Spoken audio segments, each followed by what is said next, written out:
Assalamualaikum guys, it's time to Sijifa Podcast.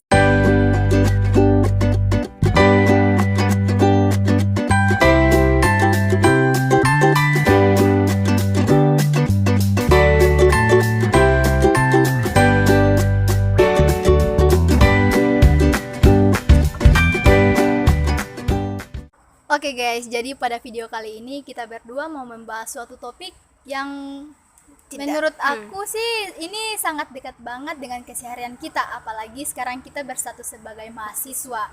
Nah, kita akan membahas mengenai keterampilan berbicara. Dan di kesempatan kali ini kita akan membahas satu tema, yaitu diam tidak selamanya adalah emas. Wah, keren banget nih, diam tidak selamanya adalah emas. Nah, kira-kira penonton di rumah sudah punya gambaran gak sih tentang apa sih yang kedepannya akan kita perbincangkan mengenai berbicara ini? Tapi sebelum masuk ke pembahasannya, kita alangkah baiknya kita perkenalkan diri dulu. Oh iya nih, dari tadi kita udah berbincang-bincang berapa menit, tapi Betul, teman-teman di rumah betul sekali. belum tahu. Tapi saya rasa udah ada sih yang udah tahu nama kita gitu ya. Iya, Tapi teman-teman alangkah kita. lebih baiknya kita perkenalan diri dulu nih. Iya. Mulai dari siapa nih? Aku dulu, Oke. Sebelumnya perkenalkan, nama aku Sri Juliana Mulafaida Dunggio, mahasiswa aktif jurusan Bahasa dan Sastra Indonesia semester 1. Nah, kira-kira kita gali-gali Maaf, Anda tidak mau memperkenalkan diri Anda? Oke, saya lanjut. Perkenalkan, nama saya Farajian Basawan, biasa dipanggil Zia, not J tapi Z. Oke, di sini saya sama seperti Sri Dunggio. Saya merupakan mahasiswa aktif semester 1 jurusan Pendidikan Bahasa dan Sastra Indonesia, Fakultas Sastra dan Budaya, Universitas Negeri Gorontalo. Oke, sangat lengkap ya guys ya. Ya harus Oke. lengkap, gak boleh setengah-setengah. Nah, gimana nih kan sebagai mahasiswa, apalagi jurusan Pendidikan Bahasa dan Sastra Indonesia, yang namanya berbicara itu kan merupakan salah satu keterampilan berbahasa. Apalagi kita akan menjadi guru kan, Nah, jadi berbicara itu diperlukan Benar sekali. banget. Jadi keterampilan dalam berbicara itu sangat diperlukan. Jadi Iya. tapi agak bingung sih gimana sih cara agar kita bisa menjadi pembicara yang baik. Nah itu dia masalahnya. Nah, jadi apa masalahnya? Kira-kira Iya, kira-kira teman-teman di rumah tahu nggak sih? tapi nggak gitu juga kali.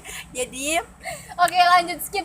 Kita langsung ke pembahasan aja ya. Tadi cuma bercanda-bercanda aja. iya. Jadi gimana sih menjadi pembicara yang baik itu? Untuk menjadi pembicara yang baik itu kita harus, pertama itu sebelum berbicara itu kita harus tahu dulu apa materi yang ingin kita sampaikan kepada audiens atau pendengar. Setelah mengetahui materi yang ingin kita sampaikan kepada audiens, kita perlu yang namanya keberanian.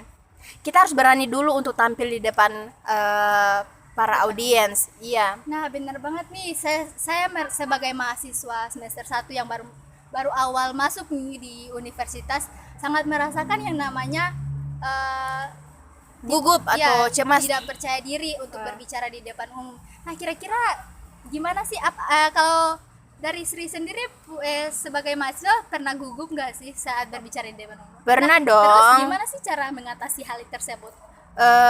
Cara saya mengatasi kendala tersebut, saya apa ya? Kira-kira apa ya pengalaman dari seorang Sri Dunggio ketika mengalami kecemasan dalam berbicara? Soalnya saya itu tipe orang yang tidak mau berbicara ya, yang tidak mau berbicara di depan banyak orang. Tapi saya itu juga pernah ikut-ikut lomba seperti kayak pidato atau lomba-lomba lainnya. Pada saat tampil itu pasti saya kan merasa gugup, cemas. sih, iya sih. Semua orang pasti merasakan itu. Iya, benar banget. Terus gimana sih cara ngatasinya? Kalau menurut pendapat kamu sendiri gimana? Untuk saya sendiri itu saya terus berbicara. Mengatasinya saya terus berbicara. Dengan begitu rasa gugup saya itu akan berkurang. Iya, berkurang. Seperti itu. berbicara pasti Iya. dengan terus kita mencoba berbicara pasti akan terlatih dengan Iya, sendirinya skill kemampuan iya, berbicara kita. iya. Wah, menarik banget ya pengalaman dari seorang Sri Ya, Dunggio kalau ini. ada pengalaman Anda sendiri bagaimana? Oh, kalau dari saya sendiri sih kebetulan jadi saya dari SMP hingga SMA itu Iya. memang bisa dibilang cukup Aktif. malu. Oh, Bukan maaf. aktif. Oke. Jangan salah kaprah. Jadi saya itu iya, orangnya maaf. pemalu. Saya cukup malu untuk bercerita di depan umum, untuk apalagi yang namanya bersosialisasi, untuk berbicara dengan orang baru itu saya agak gimana ya, jadi masih agak malu-malu. Tapi ketika udah kenal, tapi udah lama, semakin lama kenal dengan orang itu saya akan semakin akrab dan cara Lebih banyak berbicara. iya, jadi itu salah satu tips salah satu tips agar bagaimana sih cara membangun kemampuan berbicara yang baik, seperti yang dikatakan tadi kan, pokoknya terus berbicara apapun, Cara mau dan salah berbicara. mau benar, Iya. yang namanya kesalahan itu pasti bisa diperbaiki, karena pada dasarnya pengalaman merupakan guru yang paling utama dan Guru yang paling baik. ya dari masa dari depan. semua ya. Oke nih, kita lanjut ke pembahasan selanjutnya nih. Kira-kira berbicara ini sangat apa sih? Sangat diperlukan atau Tentu saja sih kalau Iyalah. menurut aku ya kan tadi sudah dikatakan di awal kan kayak Iya, iya. berbicara ini sangat diperlukan apalagi sebagai mahasiswa. Nah, maksud saya kan ini kita berbicara pasti tentunya ada rasa ketika misalnya gini, ketika kita mau berbicara dengan orang pasti ada saat-saat ketika orang tersebut tidak mau mendengarkan kita. Nah, gimana sih supaya kita menarik perhatian dari si audiens ini agar bisa mendengarkan ucapan yang kata-kata yang kita ucapkan gitu. Ada tips nggak sih dari seorang Sri? kalau saya sendiri, kalau saya pribadi sih, ketika saya berbicara terus ada orang yang tidak mendengarkan, itu sakitnya. Iya, ini loh. iya benar banget sih, kayak ketika kita berbicara Sudah berbicara panjang lebar lebar tapi terus dianya nggak nggak dengar-dengar. direspon. Ya ampun, itu memang Sakitnya. seperti apa ya, ibaratnya seperti ketika kita lagi pacaran terus ya, lagi PDKT terus tiba-tiba ditinggal gitu ya. Nggak jadi itu jadi curhat ya. Iya. Ya, jadi kita skip. Skip. Lanjut. Ya jadi gimana nih kira-kira? Intinya sih saya itu orangnya kayak tidak peduli sih dengan bodo amat. Iya, jadi bodo amat. kita bisa tahu ya kalau Sri Dunggio ini orangnya sangat bodo amat Iya, dengan bodo amat mau dia dengerin atau tanggapan enggak, yang penting aku sudah menyampaikan.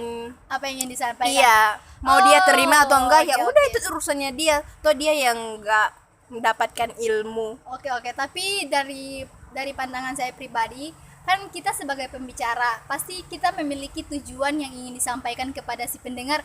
Jadi mau tidak mau kita harus memiliki strategi agar si pendengar ini mau mendengarkan, audiens ini mau mendengarkan dan menangkap apa yang kita sampaikan. Jadi misalnya seperti kayak saat kita presentasi, ketika kita presentasi berbicara merupakan bla bla bla bla bla. Kemudian ya orang yang sedang mendengarkan hanya apa sesuka hati dia. Jadi Aku mengerti. Jadi kita harus membangun komunikasi Iya, gitu. antara Jadi- pemateri dan nah, pendengar. itu dari Dapat contohnya. ilmu lagi. Nah, iya, terus gimana sih kayak membangun chemistry antara si pembicara dan si pendengar ini. Jadi kita tidak terlalu fokus pada materi yang kita sampaikan. Iya, gitu. Kita harus fokus kepada audiens juga. Iya. Terus bagaimana caranya agar si pembicara ini mampu membangun interaksi dengan audiens? Jadi tentunya membuka diskusi lah. Terus kalau misalnya saat diskusi dia Tidak ada yang melakukan bertukar pendapat, tidak ada yang. iya, dia tidak mau menanggapi karena kan sebagai saya juga pernah menjadi audiens, pasti kayak merasa materinya tidak bagus, kayak apa sih cara pembawaannya tidak baik, jadi membuat kita itu kayak bosan gitu. Nah, kalau menurut aku sih itu balik lagi kepada pemateri. Oh my god guys, jadi ternyata tadi itu kita Videonya di detik-detik terakhir videonya itu nggak kerekam guys. Jadi sangat mohon disayangkan maaf. sekali ya, guys. Iya, mohon maaf apabila informasi yang kita sampaikan itu kurang. Kita mohon maaf yang sebesarnya. Tapi sebelum kita penutupan tadi sepertinya udah banyak ya ilmu yang kita bahas tadi. Iya. Jadi kayaknya Jadi, teman-teman bisa maksudnya ada sih ada ilmu yang bisa didapatkan. iya, dari yang didapatkan dari video ini. Jadi inti dari videonya ini, jangan takut untuk berbicara. Mau sesulit apapun keadaan yang kita hadapi, pokoknya dalam keadaan apapun ketika kita dihadapi Iya.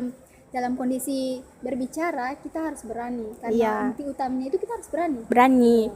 Kita harus terus berbicara. Jika bukan sekarang, kapan lagi gitu. Iya, jadi Jadi kita harus berbicara, ya gitu. berbicara sampai skill kalian itu Bisa meningkat dengan ya. baik. Jadi If we never try, how will we know gitu. Jadi jika bukan sekarang, kapan lagi kita berbicara? Jadi Iya. jangan takut untuk berbicara di depan umum. Oke guys, mungkin pembahasan kita itu sampai di sini dulu ya. Bisa kalian lihat di belakang kita. Yang tadinya terang ini sudah mulai gelap guys. Dan itu udah masuk pukul 17:50-an. Jadi mau masuk waktu Maghrib. sholat maghrib. Ini sudah azan ya guys. Iya, jadi udah dengarkan, bisa dengarkan suara aja. Jadi cukup sampai di sini dulu pembahasan kita. Lebih dan kurangnya kami mohon maaf. Saya Farajian Basowan. Saya Sri Juliana Malafaida Dundio. Kami pamit undur diri. Terima kasih telah menyaksikan video ini. Wassalamualaikum warahmatullahi wabarakatuh. Bye bye.